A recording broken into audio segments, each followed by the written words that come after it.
Are you ready to move your career forward? Make your comeback with Purdue Global and get college credit for your work, school life, or military experiences. With these credits, you may have already completed up to 75% of your undergraduate degree. You've worked hard to get where you are. It's time to get the recognition you deserve and earn a degree you'll be proud of, one that employers will trust and respect. When you take the next step in your life and career, make it count with Purdue Global, Purdue's online university for working adults. Start your comeback at purdueglobal.edu.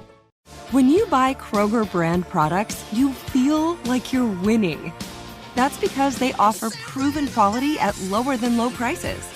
In fact, we guarantee that you and your family will love how Kroger brand products taste, or you get your money back. So next time you're shopping for the family, look for delicious Kroger brand products, because they'll make you all feel like you're winning. Shop now, in-store, or online. Bakers, fresh for everyone. Beyond Zero is Toyota's vision of a carbon-neutral future and more. Toyota gives you the power to reduce carbon emissions and help move toward its vision with a wide selection of electrified vehicles. Whether you're into hybrid EVs for that traditional Toyota feel with better MPG, battery EVs for a smooth and silent ride, or plug-in hybrid EVs that switch between battery and fuel, Toyota has you covered. And for those who prefer hydrogen, Toyota's fuel cell EVs emit nothing but water vapor from the tailpipe. It's so cool. Giving you the choice on how to reduce carbon emissions and move closer to Toyota's Beyond Zero vision. Visit toyota.com/electrified-vehicles/beyond-zero-vision. Toyota. Let's go places. Episode 384 is episode 213, How to Save Your First $100,000. Welcome to the Frugal Friends podcast, where you'll learn to save money, embrace simplicity, and live a richer life. Here are your hosts, Jen and Jill. Welcome to the Frugal Friends podcast. My name is Jen. My name is Jill. And today we are continuing in the theme of our 6-week Roth IRA challenge with how to save your first $100,000. And it sounds like a lofty goal, but we're here with you. There's steps along the way. And I think having that tangible goal, the why is this the amount that we are aiming at, is going to get explained in this episode. Yeah. At the end of our 6-week Roth IRA challenge episode, which if you haven't listened to that, you should go back and listen. I ended the episode with a challenge to not think about becoming a millionaire. Sometimes we can think, I don't need to become a millionaire. I'm perfectly happy working. I'm perfectly happy living on, not a lot. Or working till I die, which is what Jill said. But I probably will. Honestly, everyone should pursue becoming a millionaire, not for the sake of having $1 million, not for the sake of saying you're a millionaire, not for vanity. But when good people hold wealth, good things happen. Wealth is going to be there. The money is going to be there. And the question is, who's going to hold it? All right. Are you going to let your employer hold it because you're not asking for a raise? Are you going to let Target hold it because you're not controlling your impulse spending? Or are you going to control it by pursuing the raises, controlling your spending, and putting your money into your investment accounts? It's also letting the math. $1 million sounds like a lot, but when it's for the purpose of retirement, you're living off of that money for X number of years. And it's a helpful metric to aim at that for most people, that amount of money will be sufficient or in the ballpark of sufficient to live off of in retirement so that you can be work optional if your circumstances demand it or it's what you desire. So that's the reason for kind of all these aims to be a good person holding wealth and to just be able to provide for yourself too. So wherever you fall on the spectrum of the whys behind it, I think we can find ourselves having this as a beneficial aim. But just starting with 100K can really set us on the right trajectory to finding ourselves in an excellent place come retirement. Yeah, it is definitely the place where we want you to start because 1 million, yes, overwhelming. But when you think about compound interest, theoretically, your money doubles every 10 years. I said this at the at the end of that episode too, right? So if you're looking to get to $1 million, all you have to do is start thinking about the first 125,000. I know that's a little more than 100K, which is what this episode talks about, but think about it. When you have $125,000 invested, if you don't touch your account ever again, in 10 years, that's going to double to 250. In 10 more years, that's going to double to 500. And then in 10 more years, so after 30 total years of you not looking at your investment accounts, that could double again to $1 million.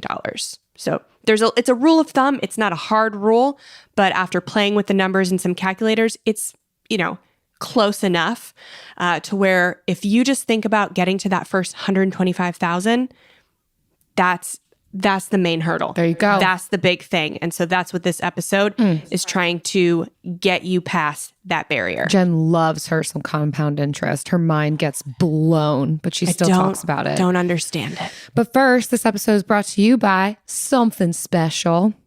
It's what you are, and it's what we all love. And right now, we've got a little something special going on for our Friendletter subscribers. We're doing a $1,000 debt payoff giveaway. We've already been talking about it all month long in the Friendletter. For those of you who don't have the Friendletter. And this giveaway is for our Friendletter subscribers only, but we do want to let all you listeners in on the tea as well. So if you could use an extra $1,000 to pay down debt or get one step closer to any other financial goals, one step closer to that $100,000 mark, then get the newsletter at frugalfriendspodcast.com. So you've got 3 more days to register, to sign up for the newsletter before we announce the winner. So the timeline is shortening, but it's not too late. So if you want to be notified as well when we do more things like this, we've been doing a couple of giveaways over the past year. They've gone really, really well. Real people are getting money and helping towards whatever it is that they want to put that money towards. Then stay subscribed to the Friendletter. So frugalfriendspodcast.com, and you can sign up and you could possibly get $1,000. Yes. Yeah. The last one goes out tomorrow before the giveaway ends. So today is your last day to sign up for the Friendletter and get the link to sign up for that giveaway. And we are running this giveaway, so we're not like selling these email addresses or sending you spam. This isn't like a third-party thing. This is our thing with our personal finance friends, and we just want to help some of our collective community pay off debt or whatever financial goal you have this year. If this goes well, we could do more of them. So this is just a test for us, and somebody benefits by winning $1,000. Yes. So, all right. So before we get into this one, we have had some other episodes play that are really great since releasing this one. Episode 362, The Multiple Forms of Capital to Earn and Build Wealth. That was another rerun with Laura Oldaney. And this one is really, really great. That one will be helpful for you if maybe you do feel a little behind on your savings, but you want to build wealth and maybe you prioritize Main Street over Wall Street. That's a really good one. And then episode 305, Intentional Strategies to Increase Your Income with Rich Jones. That's going to be a really good one if you've been going to work and you haven't been pursuing promotions, raises, looking for jobs that pay more. Again, somebody is getting the money, right? It's either your employer who is withholding it from you, because you haven't pursued it, or it's you because you are doing the things to increase your income. And so episode 305 is a really good one to listen to if that one is for you. That's a standout interview, but let's do this one again. What we're going to be talking about today is a little bit different from what we talk about in 165, but both are kind of essential. And then episode 204, how to transition from spender to saver, because that's a skill you're going to need if you want to save $100,000. But now, and now the headlines. Let's get into our articles for the week. This first one is from 4 Pillar Freedom, and it's called The Math That Explains Why Net Worth Goes Crazy After the First 100K. So we wanted to put it first out why it's so hard, why it's so important, and some of the math that goes behind it. What do you think of this one, Jill? So I have a confession to make to you, Jen, and I'm going to do it publicly on this podcast that this article opened my eyes to. We were talking a while back about our membership that we have, that we get to enjoy just more relationship, more community over in that membership. And you were expressing a goal at one point that you want to help women get to their first $100,000 in savings. And I was so on board. I'm like, how beautiful, Jen. This is amazing. You know, that sounds so cool. Helping women get to 100K in savings or net worth. Awesome, let's do it. But to me, it kind of felt like just a cool arbitrary number. Like, sure, we're aiming at 6 figures. That sounds like something people might want to do. Let's go for it. I support you. And I don't think it was until I read this article that there's actual math and reasoning behind that 6-figure number. And I really like how this particular article explains that in the beginning, that they noticed this trend of people who saved their first $100,000. Now they're talking about savings and investments, but how they didn't really see exponential growth in that or a huge dent in their savings until they got to that 6-figure mark. So saving up until that point is still valuable and worthwhile, but we're not really going to see the benefit of compound interest until that 100,000 mark, until we see the scales start to turn. So it's not just an arbitrary number. There's a reason to aim at that number in order to see a noticeable impact in the wealth building and what our future can look like. And what a remarkable aim to put our frugal skill set to be able to notice something profound for our future. And it doesn't even have to be that distant of a future if we can start aiming at this now. So that's my confession and my reaction to this article, that it really helped something click for me of, oh, this is why it's a decent aim. It's at that point that we really see a big shift in our ability to make more money.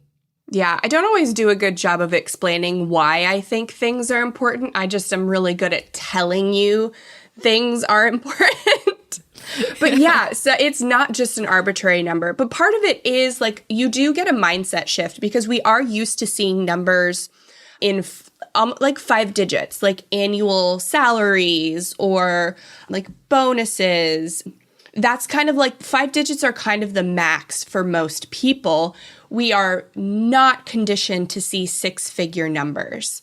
And so the first time you see a 6-figure number, not only does the math click, but your reality shifts as well, because it's a number that people don't get to until maybe later in life, until they don't have all of the time for compound interest to build. So if we can make that shift earlier with our money and our mindset and get used to 6-figure numbers, then the change doesn't just compound in the accounts, but it can change in our minds as well.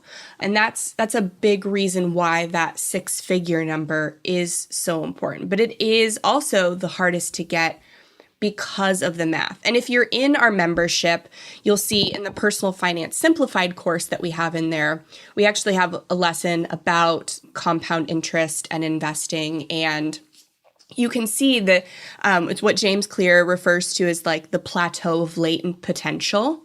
And you think that your growth is going to be this linear path. It's just going to go like straight up. But what we see is that really it's, if you zoom out, the first 10, 15, 20 years is pretty flat. You're going up a little bit. And then once you hit that 10, 15-year mark, you start to make like crazy growth. And once you hit the 20-year mark, it doesn't even go like, east, west anymore. It's just going straight north. Like that line looks like it's going straight up. It's a slide you don't want to go down. Right. Yeah. So it is, but you have to get through that first 10, 15 years where the progress looks pretty flat. And that's where this 100,000 mark is. And we have a graph where it shows you on the path to $1 million what that first 100,000 looks like. And it's the shift is kind of crazy. For anyone who has a mortgage, it's a similar concept. Those first few years, it's primarily interest. And then the last years, it's primarily principal. And yeah, that's not quite the way that we want to work towards wealth, but it's that kind of concept where there's a lot of heavy lifting at the front and then you just see amazing results towards the end. But even better with saving and investing than with paying down interest on your house. But with the way that they break down the math, I think it was helpful for me to digest and felt attainable. And I also liked how they gave a realistic expectation for how long this would take. Mm-hmm. So they give a basic example of someone investing $10,000 annually with an interest rate of 7%. Obviously, you're not always guaranteed that. This is just the numbers that they're working with. Interest rate of 7%, it would take a little over 7 years for you to reach that $100,000 mark. But I would say investing, saving $10,000 a year is relatively attainable for the average person. Your average salary could potentially do this. Maybe you'd have to add in a side hustle. Maybe it would take you a few years to get to that point, and that's fine too. But it also felt pretty typical, pretty average if you were going, decently hard at saving that amount of money, which again, I like attainable. I like what can be sought after for the typical average person. If the average household is earning collectively $60,000, then this is possible. Obviously, there are people who that's not the case and it will take longer, but recognize, 7 years isn't short. So even if it's 10 years, 15 years, it's still worth aiming at because like we're describing here, you're going to see exponential growth once you hit that mark. 10, 15 years might feel like a long time, but let's still get after it because once you reach that 10, 15 years, the amount of time that it takes to reach the next $100,000 is going to be even shorter than that. So that was helpful for me, that bite-size understanding of, here's how I can break it down into smaller goals. Yeah. And we don't want to minimize $10,000 a year for somebody who's never invested before. That's a lot. You don't have to start there. It's totally okay. Like I'm not doing it yet. I'll clarify. I'm not doing it yet. It just felt like, okay, in 1 year, it's less than $1,000 a month. Yeah. So you can start with $10 a month and work your way up.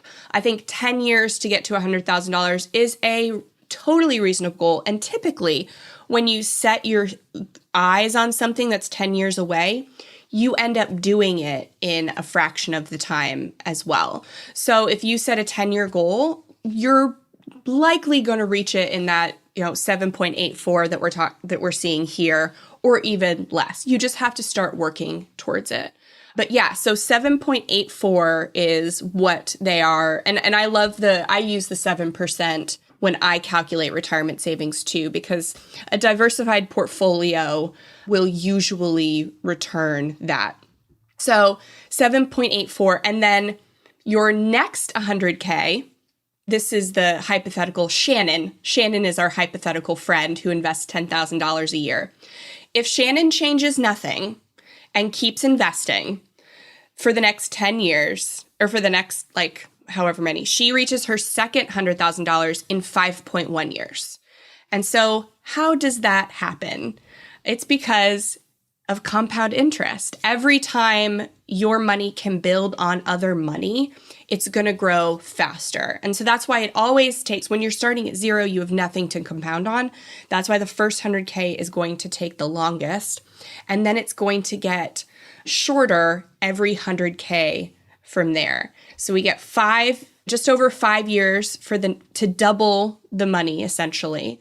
And then for the next, we go down to 3.78 years. And then we go down to 3 years. And then we go down to $100,000 in 2.5 years. So that's over. Our hypothetical friend Shannon has gone from zero to $500,000 in 22 years. But that path, and you can even see right on this graph, it has not been linear. The first 7.84 of that years was the flattest. And then we get a little bit more curve up for the next 100K and a little bit more curve up. And then once we get to 1 million, that graph it starts shooting up. But I thought it was really, even like for somebody that has saved it, to see those time blocks get shorter and shorter on this graph is super eye-opening and encouraging, especially when I feel like my saving is kind of arbitrary at this point. Yeah, I also really enjoyed the graph that showed what growth on our savings and investing would look like at different interest rates, because I think that's always the hole that we want to poke in this of, oh, well, you're not going to get 12% interest. You're not going to get 10% interest. You're going to be 7% interest. So it's helpful to see what the growth looks like. Obviously, it's less growth if it's a 3% interest, but it's helpful for my brain to see that chart. Yeah, I also liked that graph because sometimes people will use 6, sometimes people will use 8. So you can see the interest rate is arbitrary because you can't control it, but you can kind of see the difference, or actually I would say like the not big difference, like how fast you're going to save. But it's less important to focus on the rate of return and more important to focus on the rate of saving, which is kind of where we get into going through in these next charts.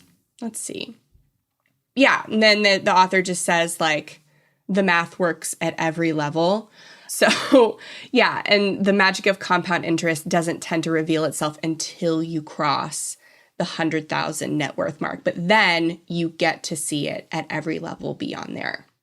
You might remember from our budget apps episode, we mentioned Monarch Money as being one of the best apps for people switching from Mint. Monarch is the top-rated all-in-one personal finance app. It gives you a comprehensive view of all your accounts, investments, transactions, cash flow, net worth, and more. Listeners of this show will get an extended 30-day free trial when you go to monarchmoney.com/frugal. If you previously used Mint and are worried about transferring your data, Monarch has a tool that allows you to easily import your data from Mint, keeping all your tags and categories intact. It's also super customizable.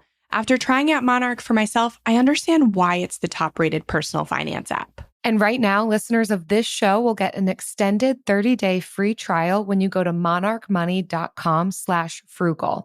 That's monarchmoney.com/frugal for your extended 30-day free trial. AI might be the most important new computer technology ever.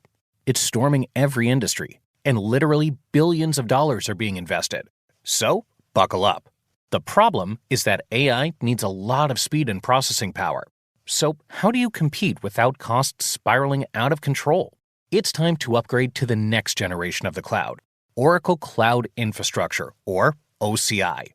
OCI is a single platform for your infrastructure, database, application development, and AI needs. OCI has 4 to 8 times the bandwidth of other clouds, offers one consistent price instead of variable regional pricing, and of course, nobody does data better than Oracle. So now you can train your AI models at twice the speed and less than half the cost of other clouds. If you want to do more and spend less, like Uber, 8x8, and Databricks Mosaic, take a free test drive of OCI at oracle.com/strategic. That's oracle.com/strategic. oracle.com/strategic. Papa Murphy's Triple Pep Pizza is the perfect harmony of 3 different types of pepperoni all together on one delicious take and bake pizza. Like our mini cup pepperoni, it's a little cup of crunch in every bite. And our classic pepperoni, the go-to all-time favorite pizza topping. And don't forget our giant pepperoni. It's perfect for the biggest pepperoni lovers. So order Papa Murphy's limited time Triple Pep Pizza for just $12.99 today. So let's talk about how to do this. What are some of the key components if we were to say, this is a great aim, I want to do this? How do we do it? And so Investopedia has a really great article breaking some of that down that we're going to go through. Jen, what'd you think? So I liked this article because it was a little different than all the other ones. Like, yes, you're going to lower your expenses and increase your income. Duh, every article is going to say that. But there's a few unique perspectives that I think you don't really hear about or think about unless you're like entrenched in the personal finance world. So I really wanted to like go through all of these to make sure that like that it's not just about lowering your expenses and increasing your income. Obviously, those are the 2 biggest things, but there is more to it. So the first one here is the right mindset. This was actually the first one on most of the articles, which just brings like back home the point that your mindset is not just like a woo-woo thing that you don't have to think about. It is something that directly impacts your ability to do the concrete actions. And so for most people, saving, like what I said in the beginning, saving your first $100,000 is difficult because we don't think in 6-figure numbers. We don't think that we are capable of those numbers because we have not reached them ourselves. We do not have people close to us that have reached them, or people in our outer network that have 6-figure savings, at least that we know of. I would argue that there are probably people with 6-figure savings that just don't talk about it because they think it seems like they're being better than other people. And so I think that's another reason why we need to like expand the personal finance conversation, because if you have $100,000 saved, you should feel more free talking about that in a way that lifts other people up and doesn't lift yourself up. And there for sure are ways to do that. But yeah, we need to have the right mindset and believe that a 6-figure or 7-figure net worth is not only attainable, but it is simple to achieve and it is necessary to achieve. Honestly, $100,000 is not going to get you anywhere in retirement. So it is like minimal requirement to get to 6 figures. And it's just the earlier you get there, the better off you are down the road. Similar to debt payoff, saving your first $100,000 is not going to happen accidentally.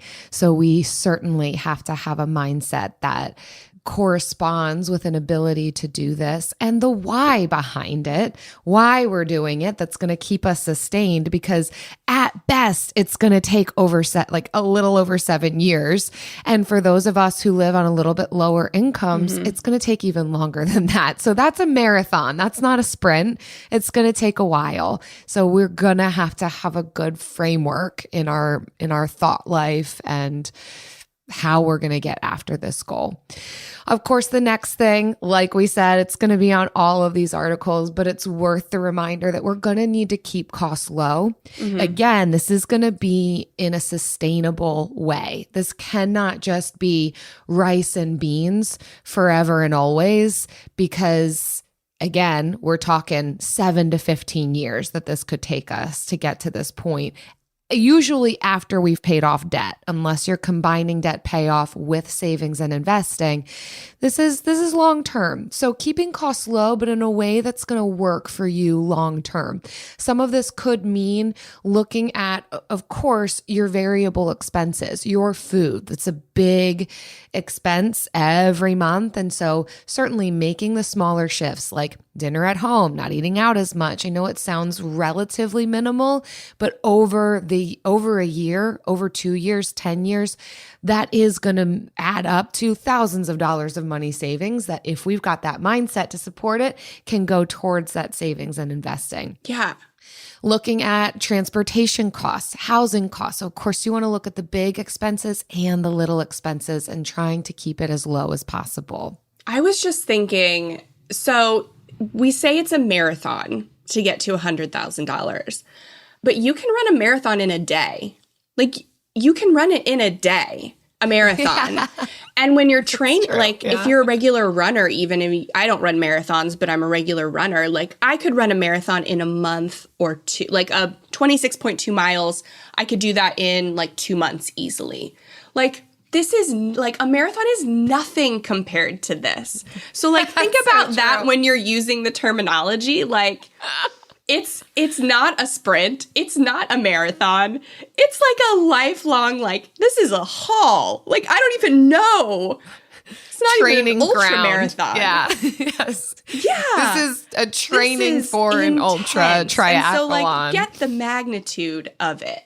Like, this isn't, I know, like, fire bloggers and, like, all these other people will make it seem like it's easy to save money. It is a life, like, journey mission.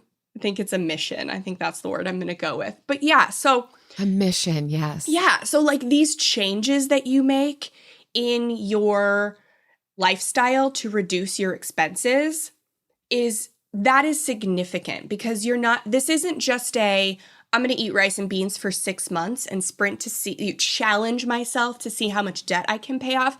I love that. I love that idea. But this is longer.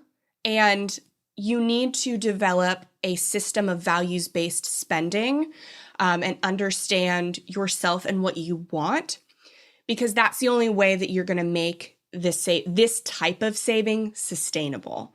So yes, we love these tips. We've got over 200 of them in our Modern Frugal Living ebook that I'm sure a lot of you have seen. Those are just the start. Like, those are the foundation. Really identifying your values and creating a values-based spending system, that's the goal. Like, that's the goal. That's the tool to get here. So I think that's like an important perspective that I like literally just realized on the spot. The second one, I really appreciated the way this one was worded. The second one is to reduce your interest burden. I appreciate this line so much, because typically you would see pay off your debt. But this is like a mindset shift of, why are we paying off our debt? What's the point? Like, yeah, we hear, yeah, I shouldn't have any debt. Let me pay it off. It's evil. It's not. But the reason we pay off our debt is because it is charging us interest. It is costing us to have that money. If it was not costing us to borrow that money, no one would pay off their debt.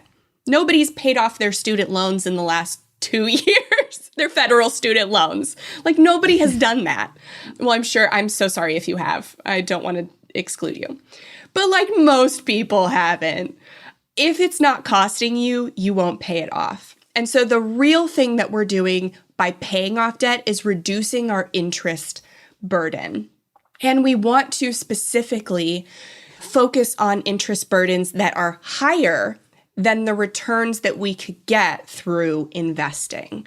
And so that is a big distinction to make, where there are camps where it's like, I only want to pay off debt and then I'll invest, or I only want to invest, I don't want to pay off debt, or somewhere in the middle.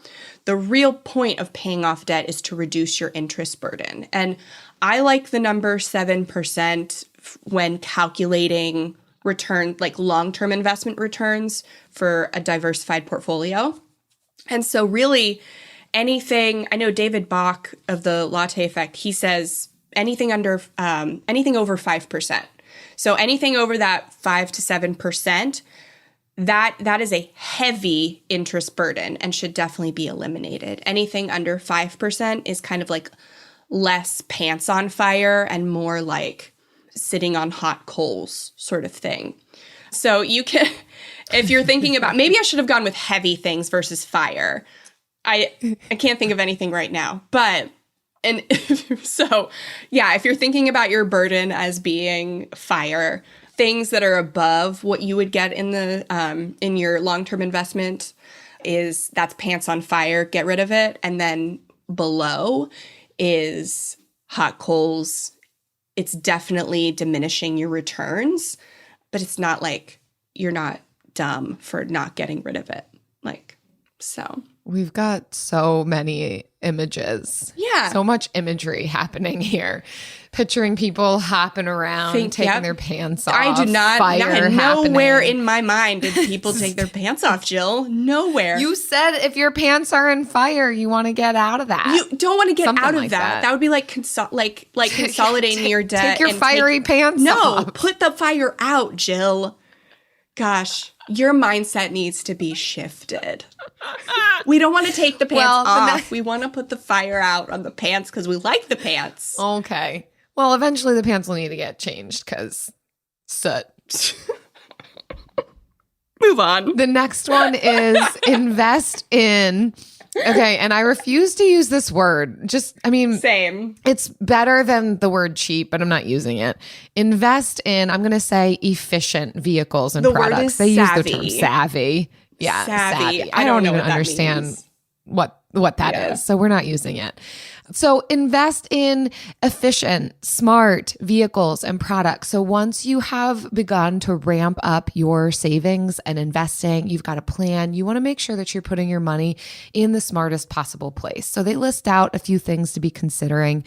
We want vehicles and products that are going to help us save on taxes. Some of these tax sheltered investment options include your traditional 401k, your traditional IRA. These are things that help to protect and buffer us from some of that tax burden. They will be helpful vehicles for investing. Yeah, it's helpful.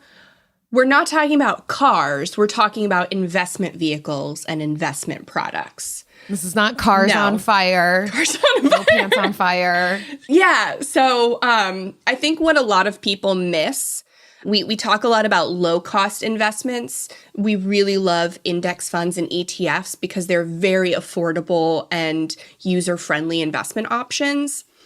But people don't think about how much their taxes are. Taxes are higher. They are a higher percentage, quote unquote, fee than any brokerage or managed fund will charge you. So that's kind of the first thing that you want to look at. And you don't get that on the actual investment. That's on the account. So that's why we love the tax advantage retirement accounts, your IRAs and your employer sponsored. So those are best.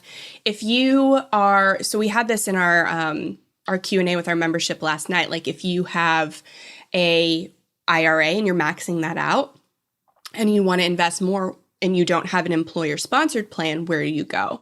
Well, one of your options is if you have your own business, you can actually open your own like solo 401k or something like that. You would have to see with a W-2. There are several different types of quote unquote employer sponsored plans you can open yourself if you have like your own side hustle. You just have to see how that conflicts with what your W-2 employer does and doesn't offer. But if you cannot open some kind of ESP, employer-sponsored plan, then you go to brokerage account, like a traditional regular brokerage account as your last resort.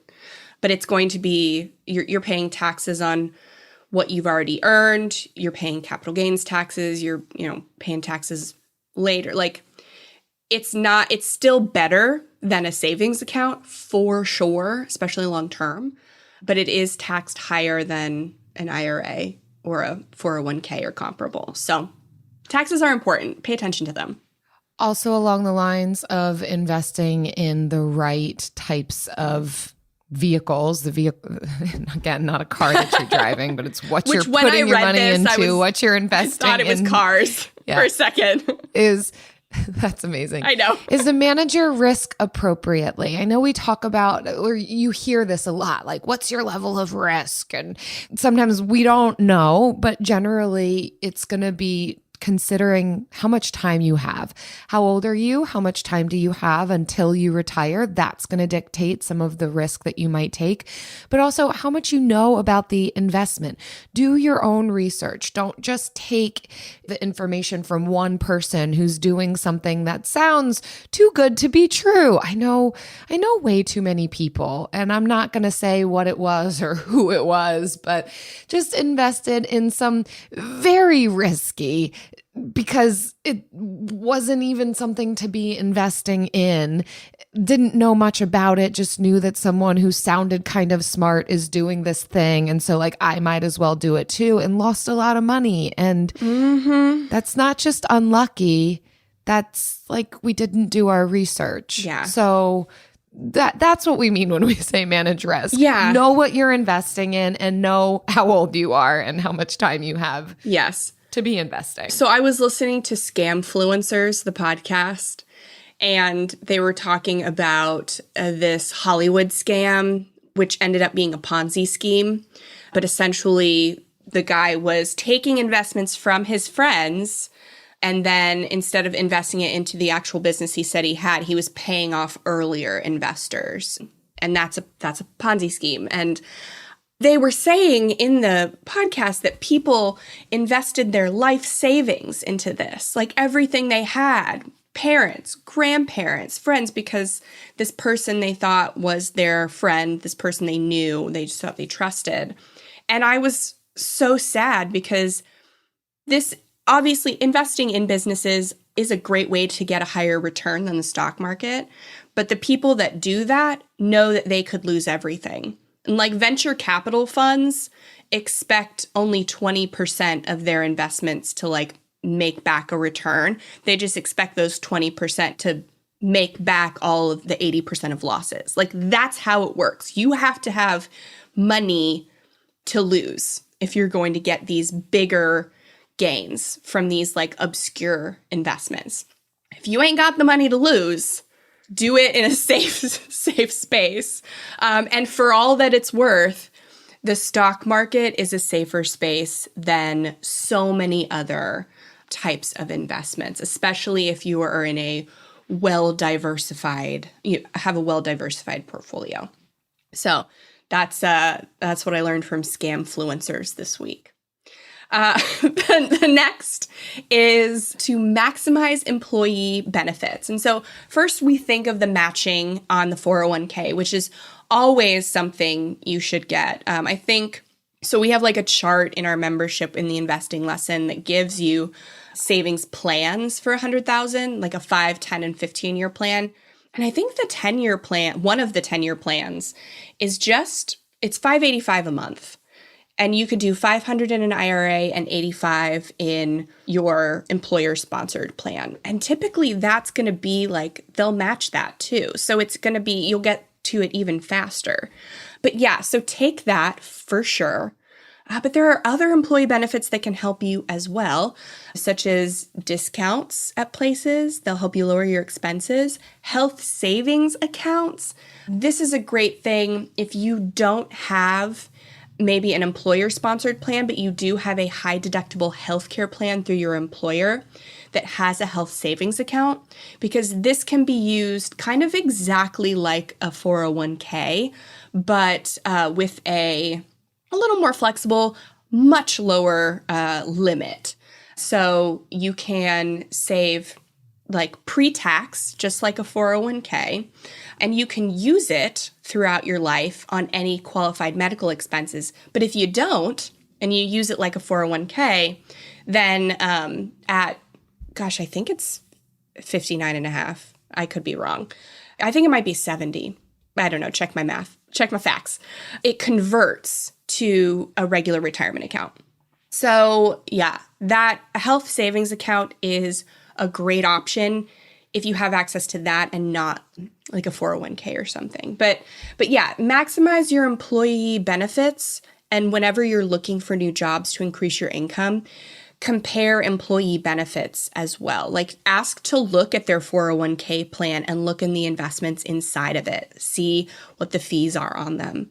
Ask about their, health savings account options. Like these are things that are also going to impress whoever you're interviewing with because it means you know your stuff. These last two I'm going to combine because I think that they can go hand in hand. And also, you've heard of this. You know this. This is just your friendly reminder to create short-term goals and generate additional income. We are going to be far more likely to get at big, lofty goals if we break them down into bite-sized, manageable, attainable pieces that allow us to experience wins along the way, celebrate, see the successes, see that we can do it, build our resilience, have muscle memory, break it down into short-term savings goals. And when those savings goals, even in the short term, feel a little bit too beyond your reach, generate additional income. I mean, even if they're not beyond your reach, generate additional income because then you can reach all those short-term goals faster.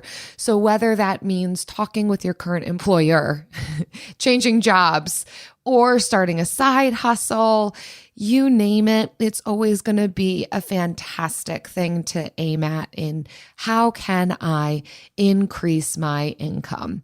We're not saying to push yourself to the point of stress, overwhelm, fatigue, but are there creative ways to be bringing in more income that's going to help us get at these short-term savings goals and the long-term savings goals, get us to that $100,000 and then just see the growth from there. And we're here for you along the way. And you know what else we're also here for? I have a follow-up statement. We're here for my follow-up statement, Jill. Okay. I just wanted to say, like, it's no longer an option to only have one stream of income. Like, the world is volatile, inflation is insane, and it's no longer acceptable for us to have one stream of income. Like, I think we all know that at this point, even if we're trying to avoid the fact. Is it okay? Is it just? Debatable. Like, probably not. But we can sit around and wait for things to change outside of our control, or we can do something about it that's inside of our control now. And if you wait 5 years, you're going to wish that you had started 5 years ago when you heard this. And so I think it's important. It's more important than just like, oh, let me get on Uber or Uber Eats and make some quick cash. I think we all need to be focused on how do I like generate additional income long term. And that's all I have to say about that. Taking into consideration your capacity, I'm holding the tension. I'm holding the tension of those tent stakes on all sides because I know that there are some people who work 80 hours a week, even 60 hours a week, and recognize your life season, recognize your capacity, but certainly I agree, have your sights on this, whether that means that's not sustainable, even if you stay in that job. So that could mean a change in employment that generates additional income, or it could mean, yes, that we find ways that don't overwhelm or overburden us that could bring in additional income. Just the permission for creativity in this space, that we don't have to stay in one place and think this is just what I have to base my life around. Yeah. Make what you set your hands to also work for you. You know what we also make work for us? Jill, it's never going to be there. It's never going to be there. Okay, it's there. The bill of the week.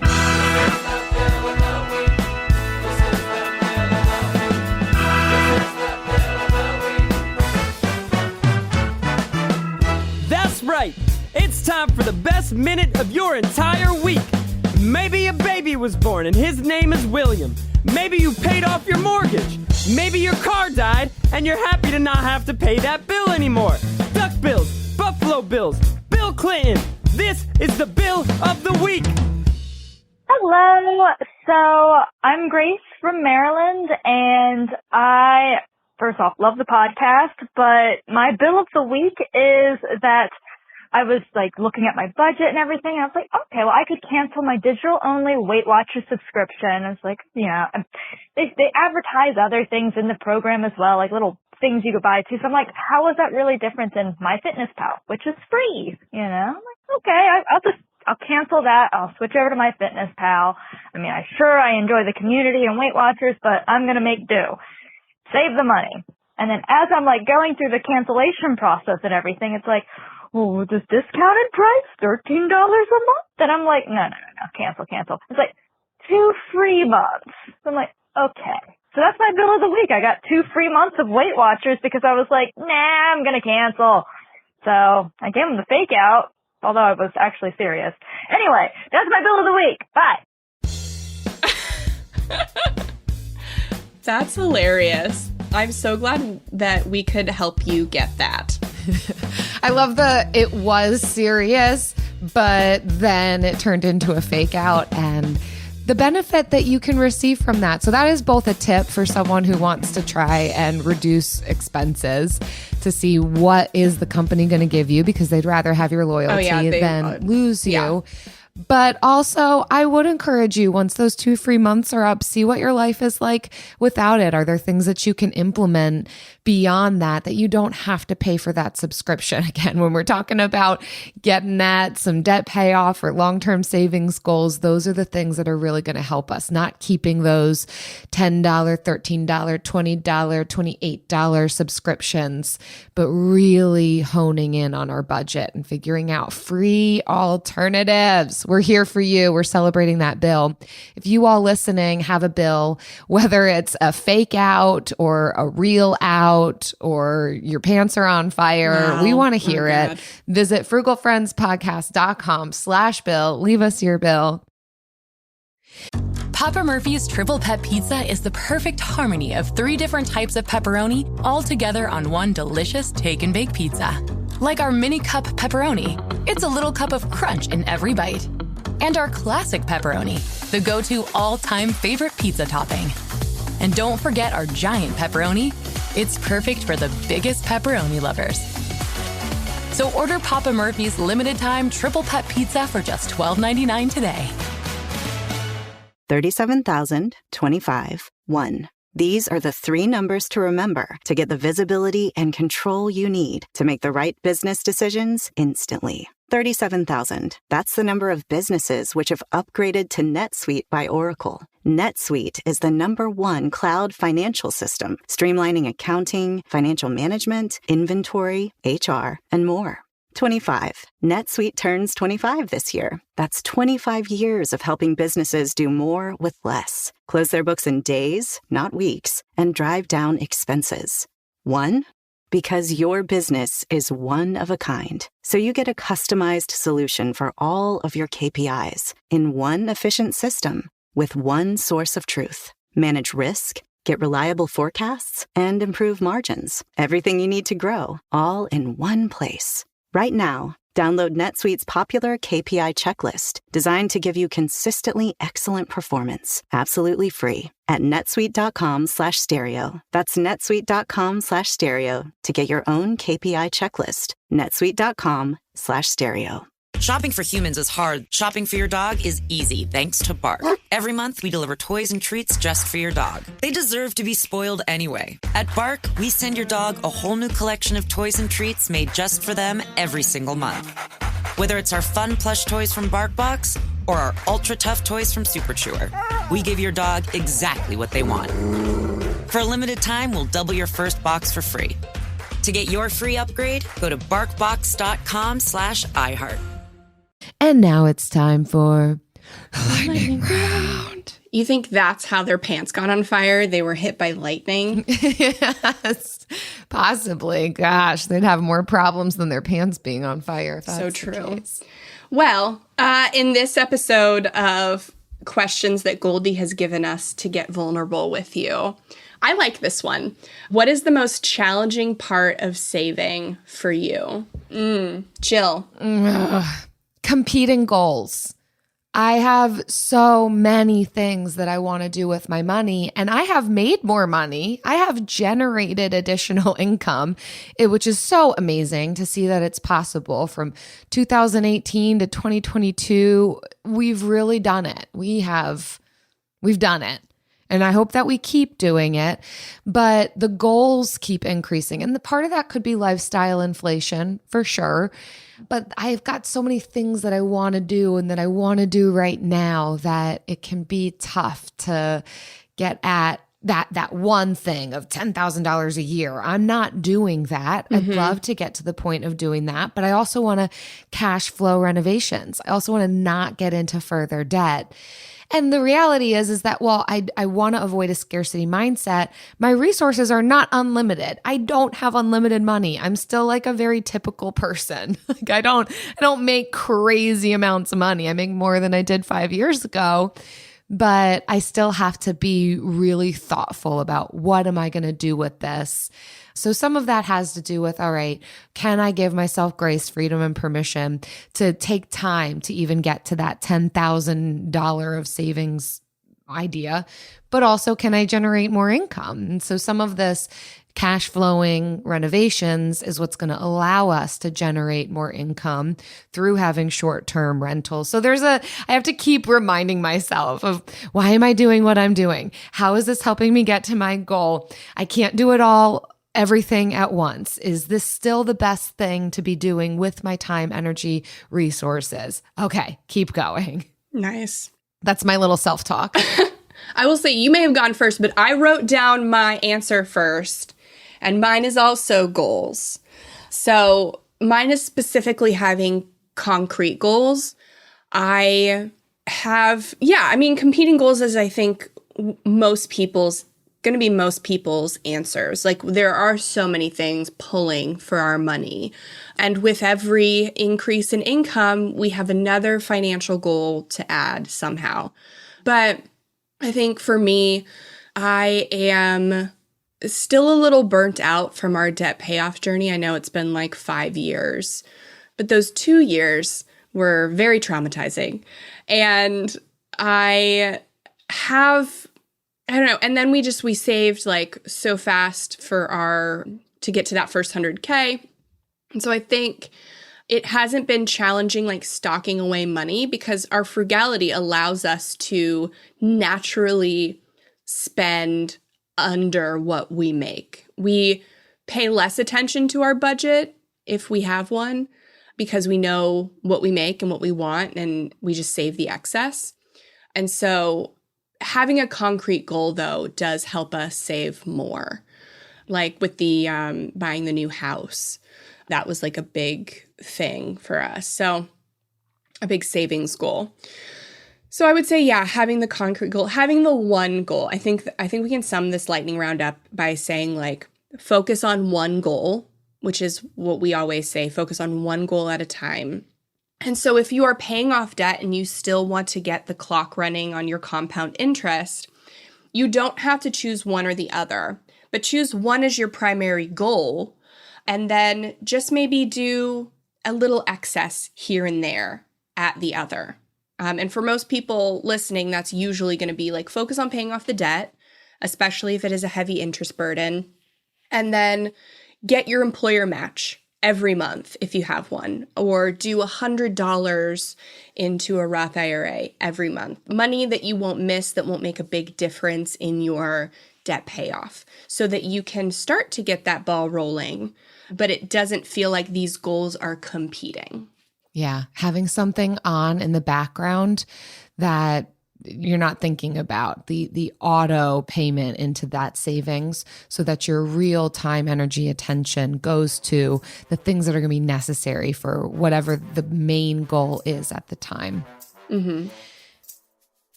All right, man, that lightning round is still true for me. I still have competing goals. That's always my problem. That is everyone's not unlimited problem. Resources. Yeah, I know. That is everybody. Well, that's not everybody. There's a few billionaires out everyone there. listening to our show, we all are goal-oriented overachievers who have competing goals. And unfortunately, we don't have unlimited resources. I think that's probably, if we were supposed to define our listener avatar, that might be her. So if it sounds like you, you're in the right place. Still struggling with the same things 2 years later. I know. It is hard to reprogram your brain to work differently. So I am a lot better at really honing in on one goal at a time. But I want to pursue multiple goals at a time always. So, and I think I still struggle with like defining my concrete goal. Like I have goals, but sometimes it's scary for me to say them out loud because then I have to pursue them. I know. Yeah. So I think that's why I make my goals like super realistic. I want to save $100. My goal is to eat this chocolate bar by the end of the month. That is a legitimate goal for you, Jill, because you can take a chocolate bar and literally eat one square. Yeah. The rest of us are I don't need that goal because I've finished it. So the guys working on our house brought a chocolate bar in for Kai to be nice. Oh, I ate it. Yeah, by the end of the day, the chocolate bar was gone. You know what? You needed it more than he did. I did. I do. That's what that says. Well, this episode, we hope it was helpful for you all. I still think back on this one as a helpful marker for me. You know, those different guideposts that you experience throughout life that help to define what your aim even should be. I would say that, yes, I still don't have unlimited resources, but I think in part because of this episode, I've got a more refined goal and an idea of where we should be heading and what to build upon and the tools and resources to utilize to build upon those goals. So while we are still talking about some of the same things still hold up and ring true, there's growth that's happening along the way too. So hopefully this has been inspirational for you to also experience some growth. Thanks for being here with us. Yes, absolutely. I hope it's continuing to make saving and investing more accessible to you. And we love reading your reviews and emails when you say that we have made things more accessible to you. Kind of like Beck 22532, who says, super fave. I count down the days until each episode is released, not only because of the quality entertainment, but also because I always come away with awesome tips for living more frugally. It's clear that these ladies have solid values to ground them, which creates a genuine, wholesome listening experience. Love it. Oh, Beck 22532. I don't know who you're listening to. Jill is not wholesome. I was just gonna say you're in person. I'm smacking you. I was just gonna say I don't think I've ever been called wholesome, but I love it. I'm basking in that adjective, and Jen is ripping it away from me. Wow. Oh, thanks, Beck, for your perspective. For once in a lifetime opportunity to be wholesome. If you two are enjoying this wholesome, genuine listening wholesome experience, family fun for the whole church. We got to wrap this thing up. Please do feel free to leave us a review and rating. We read them. Potential new listeners read them too. It's how they come to find their wholesome experience. And get the Friendletter, frugalfriendspodcast.com. Thank you. Bye.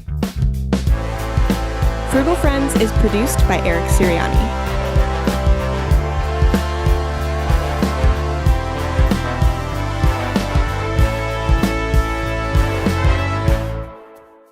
Oh man, what's something that's wholesome? Wholesome grains. Is that a word that you might find on food packaging? Whole grains, possibly. Wholesome grains. Wholesome. When I think of a wholesome person, they're probably wearing a dress. I think everything that I think of as wholesome has been ruined by someone who's made a horror film. Yeah, it's so true. You know, like if I can think wholesome, like teddy bears, and then I think, oh no, teddy bears have definitely been ruined. Ted is not wholesome. It's not a horror film, but yeah, I don't know. I don't know what's wholesome. That's probably what proves Here's our that problem. We're not, because we're so jaded. We're not. We don't believe anything wholesome does We're not exist. adjacent to wholesome So that's why we can't Now think listen, of anything. We don't curse on the podcast. That's wholesome. Because we actually have funny things to say. We don't need to rest on profanity to be funny. Off the mic, though, I love me some profanity. She does. I put the intelligence to the side. Does. I'm going to just project it on her, though. I'm not going to take responsibility. Pure, innocent, clean. She's reading nice, the dictionary definition. Wholesome things, examples. What is the fact that we have to Google it because we don't know? What is the most wholesome thing you've seen? There's a New York Times. They're probably going to make you pay for it to read it. Yeah, you got to pay for $1 a week. Wholesome. They're extortionist. I got something unwholesome to say about the New York Times.